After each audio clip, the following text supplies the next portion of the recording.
Let's cross to the United States and talk with Michael Hudson, who's president of the Institute for the Study of Long-Term Economic Trends. He's a Wall Street financial analyst, and he's a professor of economics at the University of Missouri. I can tell you something that you didn't know. His godfather was Leon Trotsky. Michael, welcome. It's good to be here. Professor, Visa and MasterCard has been replaced by the Union card. Sounds like a good move to me. Of course, based on the Chinese currency and the Chinese financial mechanisms. Is that the shape of things to come?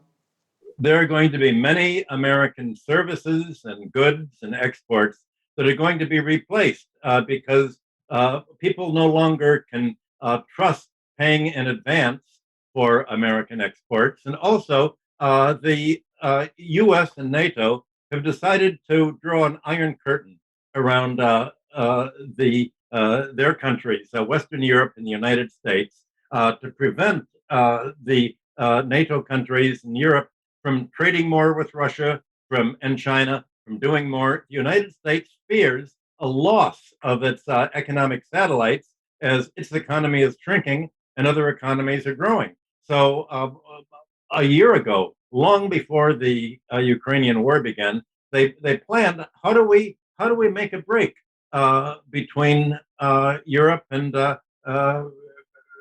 Russia and China, and that's when they thought, well, the way to make a break is to make a big fight in Ukraine, make Russia look so bad that other countries are going to say, okay, we're going to buy our arms from the United States. We're going to buy our oil and gas from the United States. We're going to buy our agriculture and food from the United States. We're not going to trade with Russia and China. And that way, the United States hopes to increase not only its balance of payments and the value of the dollar, but also increase its political control over other countries by being able to sanction them with cutting off their oil or their food if they don't follow American policy.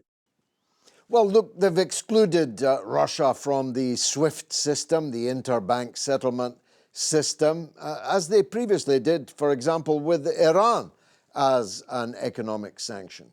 Do you think this kind of move is going to work? It works very well for 2 or 3 days, and then it backfires, and it's replaced by another system that is independent of SWIFT, so that the hope was that cutting Russia off SWIFT would lead to an economic collapse of the ruble. The neocons actually believed that the Russian people would overthrow Putin and put in another Boris Yeltsin or somebody loyal to the United States. And they didn't realize that by doing this act, they mobilized Russian support for the existing government for Putin, and just solidify the desire to indeed make a break. So the United States, instead of isolating Russia and China from NATO, they've isolated NATO from all of Eurasia.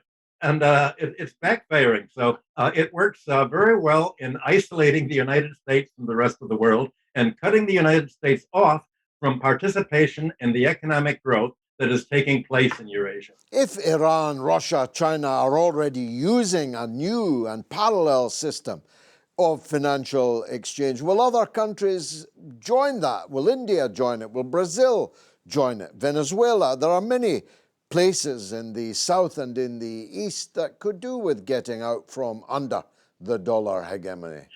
Nothing is going to replace the US dollar in SWIFT. What's going to happen is a parallel system alongside of it. And so there's going to be the SWIFT and the International Monetary Fund and the World Bank and NATO all in one set of client oligarchies and satellites around the US as the sun. And there will be another system going its own way in Eurasia. So it's not going to be able to prevent this other system from developing, but in fact, it's catalyzing the system. For the last 2 or 3 years, both Russia and China have talked about the need to de-dollarize their economy.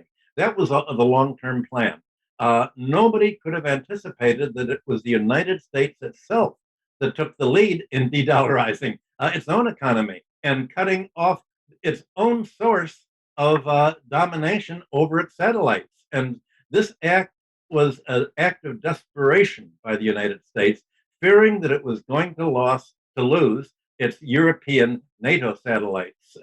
And it's realized it's going to lose Africa, it's going to lose Latin America, it's going to lose Asia, but at least it can hold on to Europe. And of course, Europe will be the sacrificial, the sacrifice in all of this. Europe will be a part of this shrinking dollarized area, and it seems to be willing to go along with this. And at least the United States will have prevented Europe from participating in the Eurasian growth that Europe had hoped to participate in.